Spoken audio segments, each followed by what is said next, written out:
And after his death, we found out about Jake. You know, Jake, earlier that I mentioned in the video, his illegitimate son, because, say it with me now, Wesker's a deadbeat. Thought Daryl Dad was just a deadbeat who skipped out on us. No, he was actually a freaking nut job who almost destroyed the world.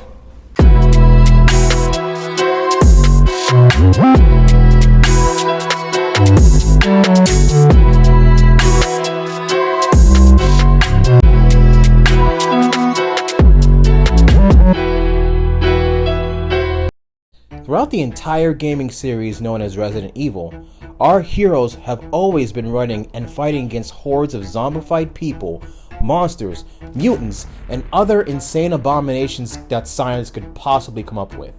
And for the most part, there seems to be a handful of big baddies that are responsible for the extinction of humans and turning them into mindless, decrepit, monstrous creatures, including Excelligione, Sadler, Mother Miranda, the members of the Baker family, and Evelyn. Does it want to be my daddy?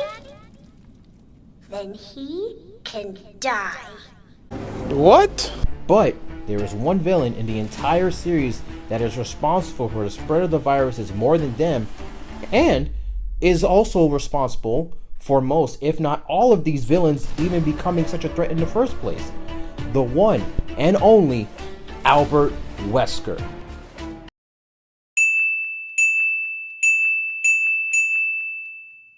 The self-proclaimed savior of humanity, who has caused what is essentially the end of the world and justifies all this chaos in his twisted logic, claiming that he is saving humanity by, ironically, killing a bunch of people off.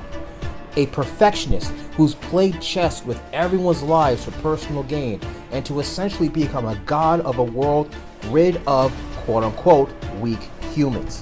This man, this demon, caused the world to be on fire and didn't even light the match himself.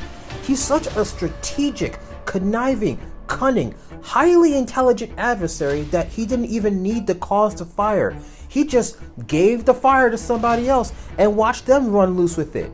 That fire being the viruses that he's been spreading and basically causing humanity to lose its mind and its practical existence. He thinks that he's saving humanity by killing off people who cannot adapt to the viruses that he has unleashed onto the world.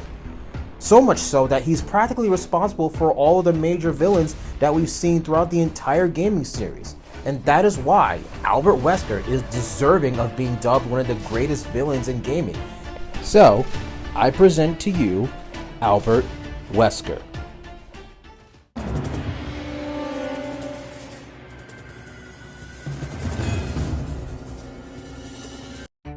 Wesker's beginnings are lost to many, if not to all those who know him. Even in his childhood, his real name is lost in the ether. However, his birth had given him an advantageous set of abilities due to an abnormally high level of intelligence from his parents. Due to that major biological flex, he was taken from his parents at a young age by agents of Oswell E. Spencer and was raised in one of perhaps several homes funded by the Spencer Foundation.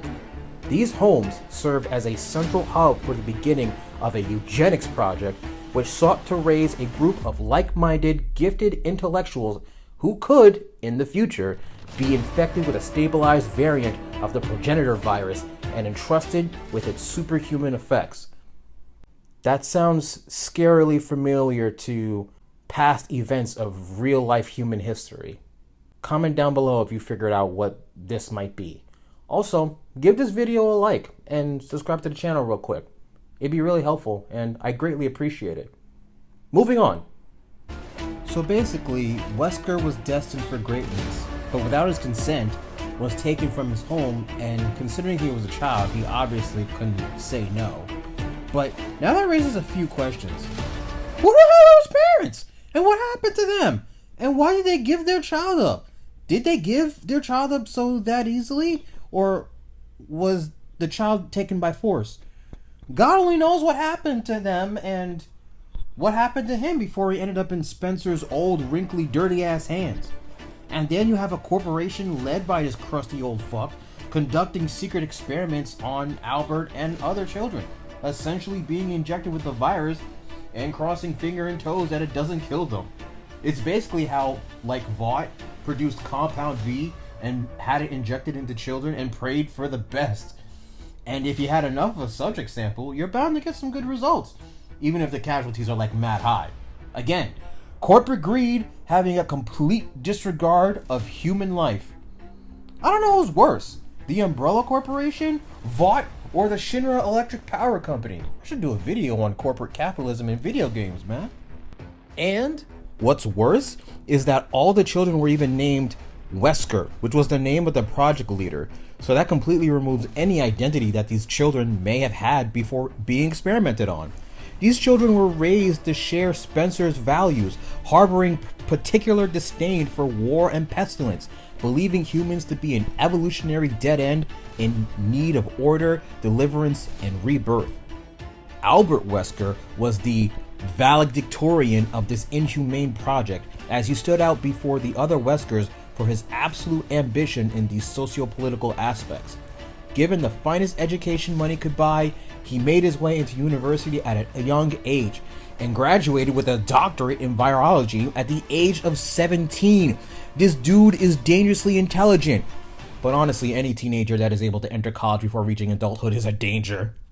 He was literally born and bred to be the one who would change the world, to be a leader amongst men, and was given all the resources necessary to become what Spencer wanted, a formidable figure to represent his legacy. The problem is, Spencer may have had made him more formidable than even he had expected.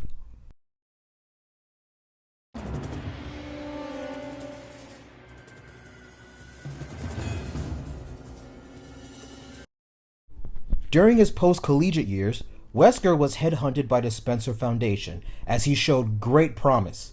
Soon after, by 1977, he was hired by Umbrella Pharmaceuticals with the intent of continuing their indoctrination of their ideals and values onto him and other promising students. Spencer did not want to let Wesker go.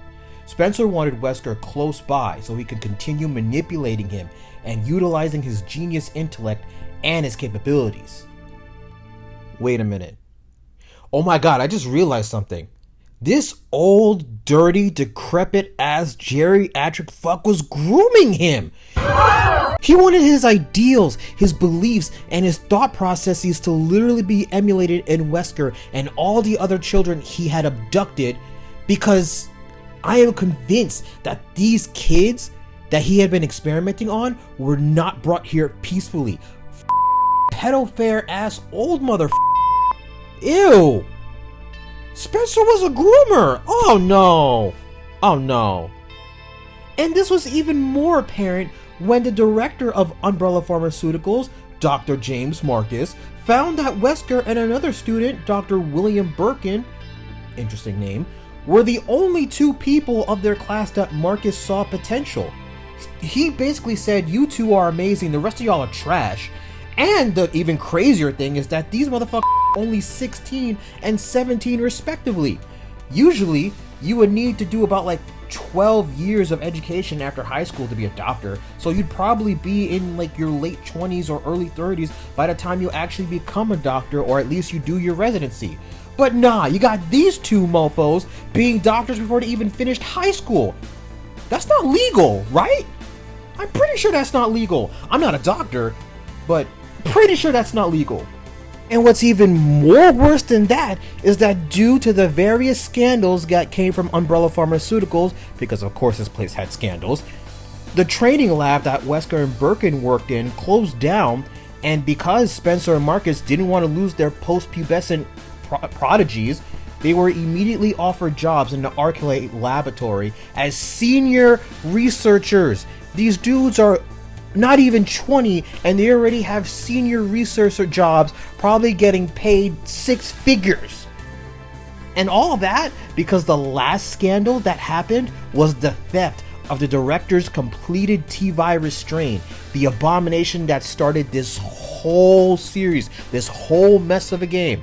Well, I mean, the game is beautiful, but the mess within the story of the game. And they wanted this shit streamlined ASAP, no Rocky. So Umbrella and the Spencer Foundation had Wesker involved in the T-Virus project immediately after he was assigned to the Arklay laboratory. And he couldn't have come at a better time too, because him and Birkin arrived to the lab around the time Umbrella wanted to utilize Ebola-based viral weaponry via their vaccination project. What the f***? That's how you know Umbrella was on some evil bullshit from the very beginning. They be kidnapping kids, experimenting on them, and now they're trying to use Ebola in their weapons. Who the f*** are they selling this shit to? And why are they even making any of this? Evil ass motherfuckers! But then again, it's an evil corporation, so I mean, it really shouldn't be that surprising. I swear I'm gonna become a channel just talking about capitalism in video games. Anyway, the two were successful in splicing genes from Ebola onto the stolen T-Virus strain, creating an altered virus that was capable of bypassing the immune system, increasing the chances of humans surviving infection and becoming zombies. This rejection of Spencer's idea of T-Virus being used specifically for killing paved the way for a wide array of future research.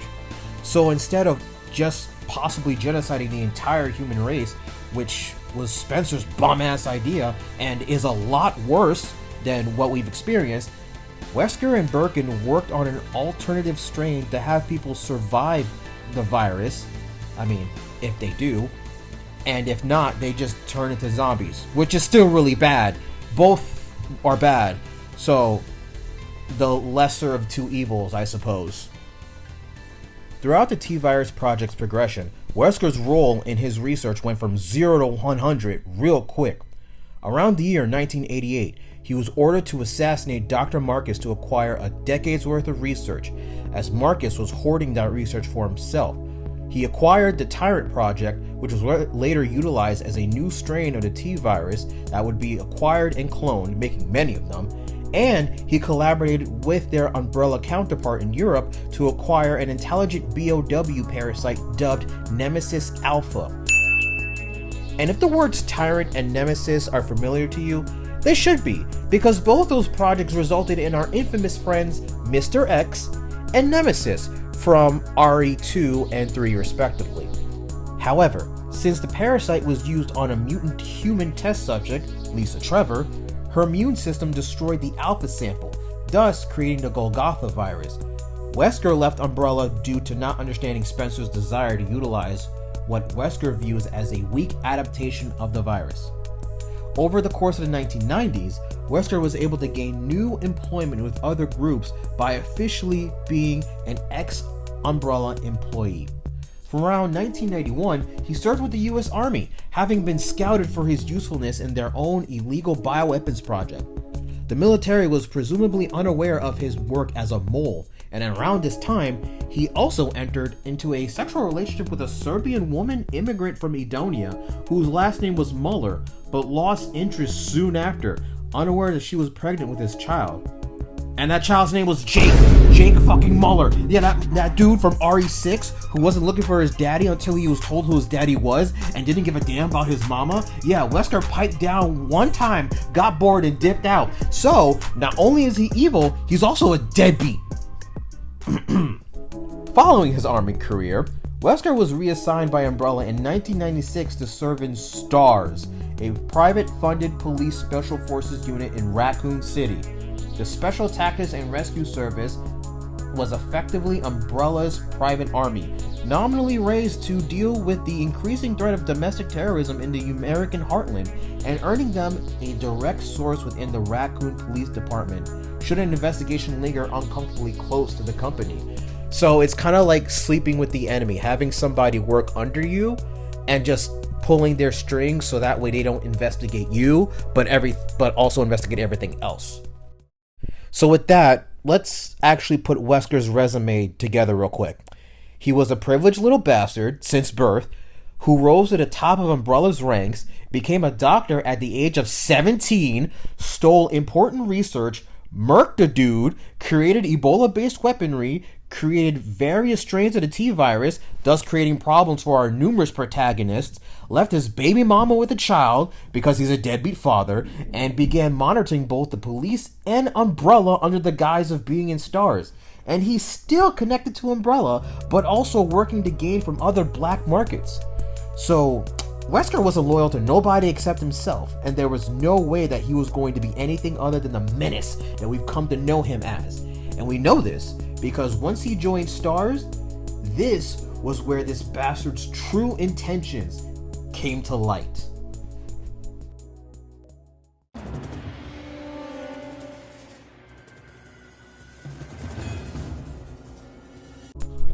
During the events of the first Resident Evil, which took place around the spring and summer of 1998, Umbrella was having problems in good old Raccoon City.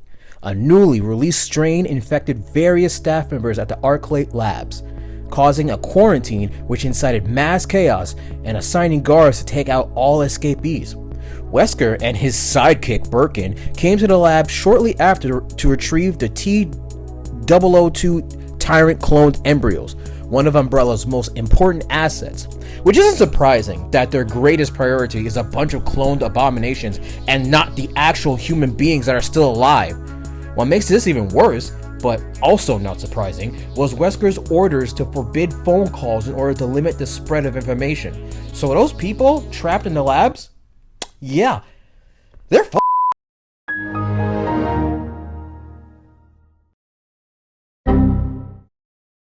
And the quarantine wasn't even fully fortified because escaped Cerberus BOWs, or bioorganic weapons, for those who don't know what that means, did, however, escape their cages and started killing and attacking civilians in Raccoon Forest, with infected survivors going on to kill other people. So the spread got so bad that it became a case that got STARS involved, and with Umbrella's authority, Wesker was given a series of tasks to perform during the mission. He received orders to sacrifice STARS to the mutants to provide combat data, eliminate them as witnesses, collect the remaining BOW embryos, and to finally destroy the Arclight laboratory itself to wipe out any trace of the virus. So, on July 23rd, Wesker sabotaged the engine of Bravo Team's helicopter, which would prevent their escape and require Alpha Team's subsequent investigation. Things were really getting out of hand, to the point that Wesker had to leave Umbrella behind to survive the incident, especially after the dynamic duo had to reopen the executive training school after losing Arclight Labs. However, with the outbreak of a nascent mutant leech colony, mouthful, infecting key personnel heading to the school on a private train, Wesker had to blow up the school. With these experiences all happening in roughly one day, Wesker made the choice to abandon Umbrella and even betrayed his former employer by providing embryo samples to a rival company in exchange for working with them. And by the way, I'm gonna keep saying rival company because the name of the company was never disclosed. Go figure. On the evening of July 24th, Wesker led Alpha Team, which consisted of our fan favorites Jill Valentine, Barry Barton, and Chris Redfield, out to the mountains as he had expected. To better his chances of survival, Wesker was provided with a mutant T-virus strain designed to mutate his body to further his strength and stamina. He also threatened Barry Barton with the non-existent threat of his family's murder, forcing him to assist in the confiscation or even destruction of incriminating evidence. Soon after arriving at Bravo Team's helicopter site, where RPD pilot Kevin Dooley's body was discovered, the team was attacked by the Cerberus Pack, and Joseph Frost was killed, with pilot Brad Vickers abandoning the group. Which, by the way, even though Brad was a bit for dipping out, I understand why Brad dipped. The situation was dire, and in a life or death scenario, most people would do the same thing. I know I would. And Brad unfortunately got in RE3, so his escape from the zombie horde proved futile in the end. Sorry, Brad. Sorry.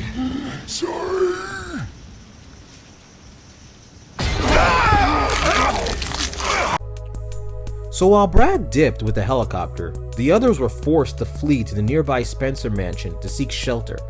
Inside, Wesker separated themselves into groups and continued with his mission. And we all know what happens when people split up in haunted mansions or in dire situations. Bad things happen, that's what. During the night, he discovered Captain Enrico Marini to be alive and having incriminating evidence against Umbrella. He shot him in the underground tunnels before fleeing. Killed him. Wesker set all the pieces in motion, playing chess with people's lives, and using everything and everyone to get what he wanted, or rather what he was groomed to desire. Wesker had no desires of his own. All that he desired was through the machinations of another person, old-ass, crusty-ass Spencer.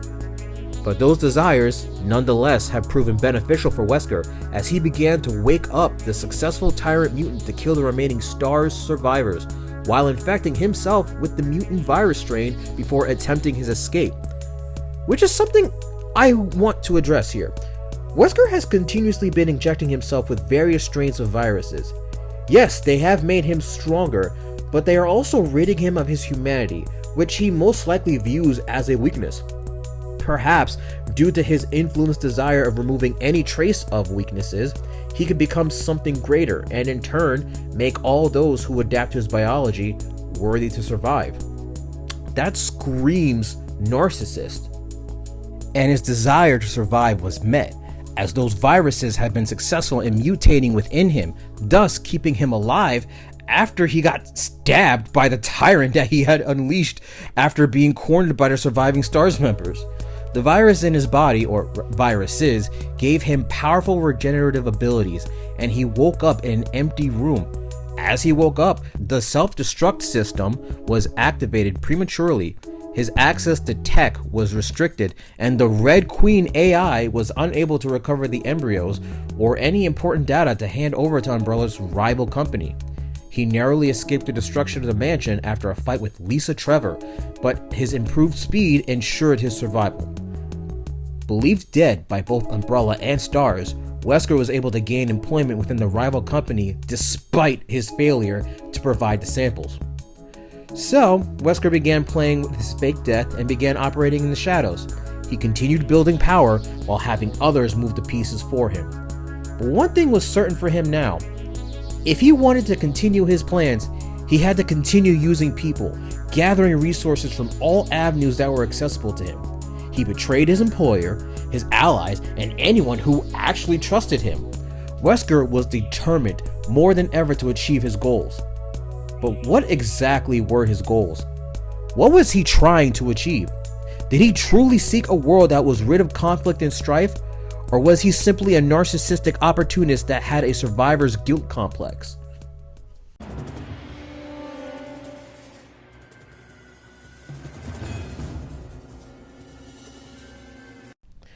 So with the advantage of being dead on official record, Wesker was able to avoid the public eye and began operating in the shadows by being the contact between the organization he joined before his death and its spy network. When the organization heard of the Golgotha virus and its completion by his homie Dr. Birkin, Wesker was ordered to have his spies steal it. So he sends Miss Ada Wong to retrieve it, which is how we see Wesker involved in the events of Resident Evil 4. It is through the introduction of Ada into the series. And I'm going to say this now, and then move on quickly. Ada is bad, and I know in an earlier video that I made that I said that Jill was my favorite character, and she still is. But I think she's bad too. But Ada is bad on a whole other level in the department. The only reason people find Jill more attractive than Ada at this moment is because of the recent, but like not so recent RE3 remake. Also, we know how the internet likes to rule 34 our female protagonists, and Jill Valentine, especially now, is clearly no exception.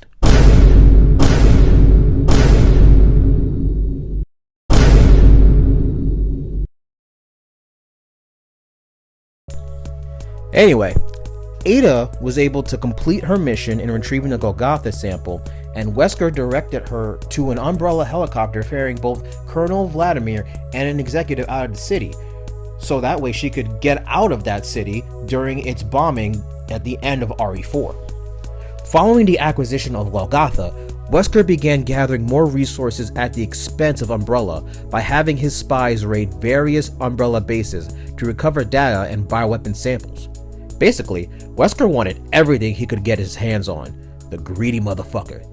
The raids were done by the paramilitary group HCF that worked within the organization Wesker was involved with. Wesker led a raid on Rockford Island in December 1998 during the events of RE Code Veronica. During this time, Wesker began looking for T. Veronica samples on the island, but unfortunately it had failed due to being stopped by Chris Redfield and his sister, Claire. But he was able to retreat from the island on a submarine after discovering Alexia was alive and well at Umbrella's Antarctic base. It was after this conflict that Wesker had finally found an enemy that could survive him, Chris Redfield. Because of Chris's interference in his plans, and revealing the weakness that still exists within himself, Wesker vowed to destroy Chris by becoming even stronger. Although he doesn't directly pursue Chris, if he ever runs into him again, which he does, Wesker will be better prepared at their next encounter. He, being the perfectionist that he is, refuses to accept defeat. To put it simply, Wesker don't take no L's. So, back to his pursuit of Alexia, he eventually catches up to her in an underground mansion and, being the person that he is, demanded she handed herself over to provide him with a sample. She refused and began mutating into a more powerful form which even Wesker was unprepared for, and he was forced to flee the mansion. Not long after, HCF discovered the body of Steve Burnside, a teenager Alexia had recently used as a T. Veronica test subject, and they returned to the submarine. Having discovered Chris and Claire in Antarctica, Wesker finally took advantage of the opportunity to eliminate the both of them. Initially taking Claire hostage and dragging her to the submarine, he was persuaded to let her run on the promise of a fight with Chris. Though he was able to dominate Chris with little effort, Chris got the better of him by dropping metal girders onto him, and with the facility close to self-destruction and his skin burned by fire, Wesker gave up and left for the submarine. And that hatred towards Chris was forever cemented after his duel with him, thus leaving a permanent mental space for Wesker to have Chris paying rent in his head so he could forever hate on him. And ever since then, Wesker had been stockpiling viruses and mutating them to further his profits, his biological power, and his financial and socio-political status between the various companies and black markets he had been associated with. He negotiated sales of bioweapons with Javier Hidalgo, leader of the Sacred Snakes cartel in RE Dark Side Chronicles. In August of 2002, he had gained an AWOL Jack Krauser as another body to do his bidding, retrieved important data from the Arclays supercomputer known as UMF-013, deleted the servers to remove any trace of the data, manipulated the Red Queen AI, which is presumably the most powerful and possibly sentient machine in existence, and finally taken down Colonel Vladimir, who has been thwarting him numerous times and was able to sell valuable info to the US government. So, despite the defeat and the constant intervention of Chris, Claire, and Jill, Wesker has been successful in gathering power, gathering money, and gathering resources to survive and possibly even thrive. However, his actions came back to bite him in the ass when he got locked in a dead-end lawsuit with Umbrella USA over damages following the destruction of Raccoon City. The excerpts provided irrefutable proof that they were the manufacturers of the virus that contaminated the town. After the verdict was given requiring compensation for victims, Umbrella Pharmaceuticals was forced to declare bankruptcy, and the US and Russian Federation collaborated in tracking down the whereabouts of Dr. Spencer, the man responsible for all of Wesker's upbringing and the person who holds Umbrella in his hands.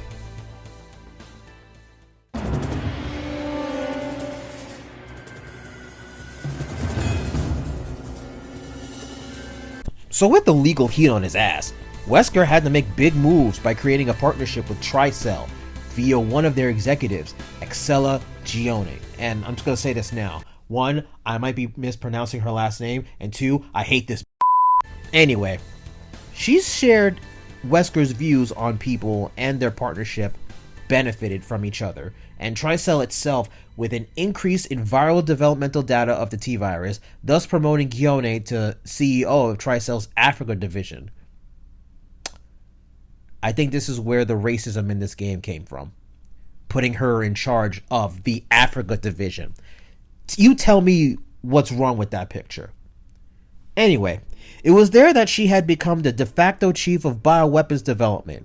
The two became close business partners, with Gione being trustworthy to the point of knowing his need for medicine called PG67AW. And though having a sexual attraction towards him, those feelings were not reciprocated. It was one-sided, which was interesting because I feel like Excella was mad thirsty for Wesker in RE5, and he had no interest in her like that. She was sipping for him mad hard, and he reached the point in his life that he don't mess around with them hoes. He wants to secure the bag, and getting involved with Excella like that might cause him to lose sight of his goals, cause him to reconnect with his humanity, which again he views as a weakness, or worse, cause him to lose the bag. So he keeps her at a distance. He also had underhanded business by holding on to dominant samples of Las Plagas, while providing Tricell with lesser but satisfactory samples, so that way they wouldn't say anything. Also, gaining other samples from Jack Krauser's remains, and using Africa as a hotspot for BOW trade rings to establish sales on a global scale, and also as a way to further his research. It was here that the Progenitor Virus was discovered, and being connected with Irving after all of the business gained from the trade ring caught the attention of Dr. Spencer, who proceeds to tell Wesker of his origins and how he came to be after coming to visit Spencer one final time. I say final because after learning about his backstory and that his whole existence was the byproduct of a eugenics project, Wesker evaluated Spencer's usefulness, which was 0 at this point, and straight up stabs this dying old man with his bare hand. Straight up Kalima'd his ass. And do you realize that it takes about 1,500 pounds of pressure just to break through a person's body with your bare hand? That means Wesker's strong as fuck. Immediately after, he was interrupted by Chris and Jill, again, who had come to arrest Dr. Spencer, only to find him down for the count. In the fight with the two, Wesker and Valentine fell through a window and down the cliff edge. Having survived the plunge into the Atlantic and carrying an unconscious Valentine, Wesker looked back on his previous run-ins with Resistance, as well as the revelation of his identity. From here, the Ouroboros project began, which aimed to create a virus that would both rid the world of such organizations as the BSAA and mutate those with certain genetic characteristics into superhuman beings, much like Wesker. Valentine was kept alive in cold sleep at Tricell's facility to serve as a test subject, one of thousands who would be kidnapped over the next 2 years. Further analysis, however, determined that she had antibodies to the T-virus in her system, which made her a poor test subject. So rather than simply killing her, Wesker saw fit to have her regularly injected with performance-enhancing drugs to serve unwillingly as one of his agents. So, in other words, literally just doing what Spencer did to you because that's what you learned. Go to therapy, Wesker. Just stop doing what people have done to you. It keeps the cycle going, man. So Wesker had finally made it to what he truly wants, what he has become, and what we know him as. A narcissistic psychopath who's going to enact the greatest ethnic cleanse this world has ever seen. And also, I'm sure he kept Jill alive as a fuck you to both her and Chris, because he hates Chris, and what better way to get under his skin by manipulating his closest partner, who, by the way, was seen fit as a perfect subject to adopt Wesker's ideals, especially with the enhancements that were forced upon her. Although she was a poor test subject to adapt to the viruses, she was a good test subject because at the very least, she has fighting capabilities, and with what Wesker would do to her, she was as much of a threat as any of the BOWs he has created. Through Tricell, Wesker got to work over the next 2 years in producing missiles designed to release Ouroboros into the troposphere. Ouroboros was an RNA virus that acted as the ultimate eugenics tool. A virus that would infect all life on the planet and would kill billions of people. And his rationale for unleashing this hell was based on the need to put an end to global human conflict. What do you accomplish by unleashing Ouroboros? Every day, humans come one step closer to self-destruction. I'm not destroying the world, I'm saving it. And the only surefire way to address that was to erase the entire human race. Whoever was left after it all would be deemed the rightful people, as they would be physically and mentally strong enough to live through all of the chaos. and according to Wesker, would be at the forefront of the next level of human evolution. In other words, Wesker was going to release the virus around the world to force death or evolution on all mankind. And despite how thorough Wesker was in keeping this information on the down low, the BSAA found out about this via leaks, which led to rumors of the Ouroboros project and Jill being alive, but there was no proof to back either of those things up. So in March of 2009, during the events of RE5, the BSAA was deployed into the nearby city of Kajuju to detain Irving after he was linked to a local uprising of suspected bioweapons associations. Chris and his newfound partner Sheva were successful in killing Irving. While dying, he was willing to give information and directed them to the caverns. There, the two met with Wesker, Gione, and Valentine. Determined to meet everything on schedule despite the setback, Wesker and Gione departed to a tri-cell tanker to the stealth bomber that was hidden aboard.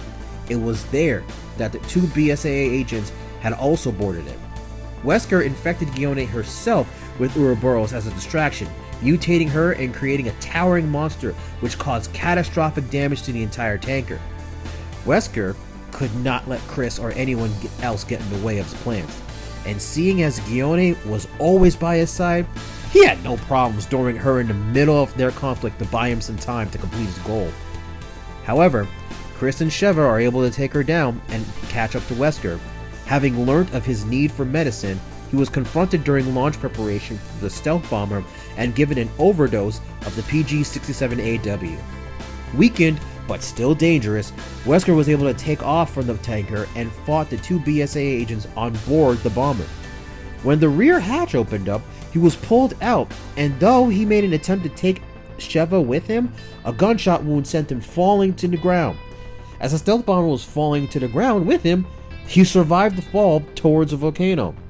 With the Ouroboros project ruined, Wesker destroyed one of the missiles so as to infect himself with the virus as a last resort, because if he could at least get rid of Chris and Sheva, Wesker could still potentially infect the world with the mutant strain that exists within him. Unfortunately for Wesker, the fight across the volcano was put to a close when a BSAA helicopter picked up Redfield and Sheva, who were able to use RPG-7s to create an explosion that incinerated him after he fell into the lava. And thus, Wesker finally met his match, and his plans were foiled for the last time. Wesker had failed. That was for our fallen brothers.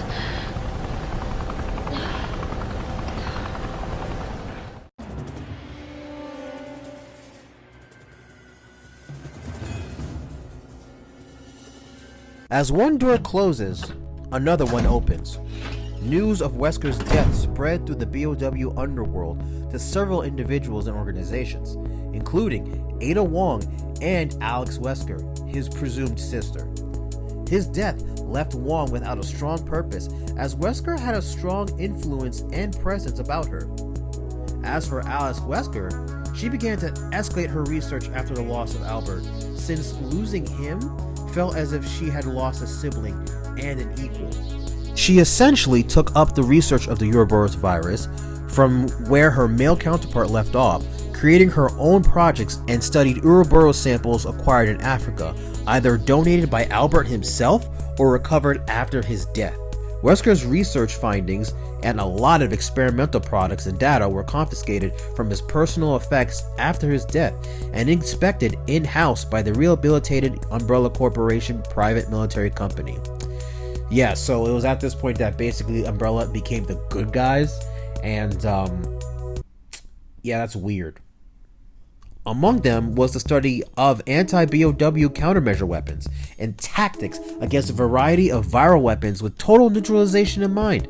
He considered not only neutralizing one side's viral weapons, but also situations where neither side possessed viral weapons. Part of the research even envisioned combat in an unafflicted state, alongside much conceptualizing of practical use by skilled combatants not equipped with weapons of mass destruction such as viruses. In one paper, he argued that weapons of mass destruction don't necessarily lead to improving a situation. Would you look at that? Someone learned, but they were too high strung to stop. It's crazy too, because it's like, He knew that there were better ways to go about things, but he didn't know how to. Which is a perfect example of knowing the difference between one thing or another, but not having enough information to do so.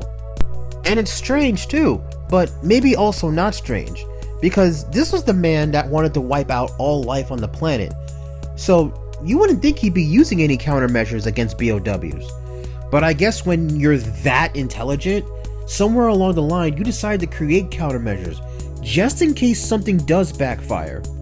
Wesker was nothing if not careful. At least until he wasn't, and then he died in a pool of lava.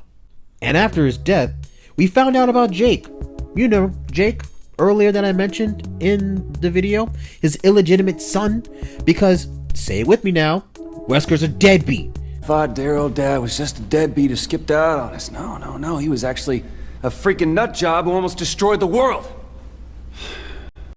But, at least Jake got to inherit Wesker's immunity to viral infections, which gave him protection against mutagenic pathogens such as the C virus, so, yo daddy dead, but it's not that bad.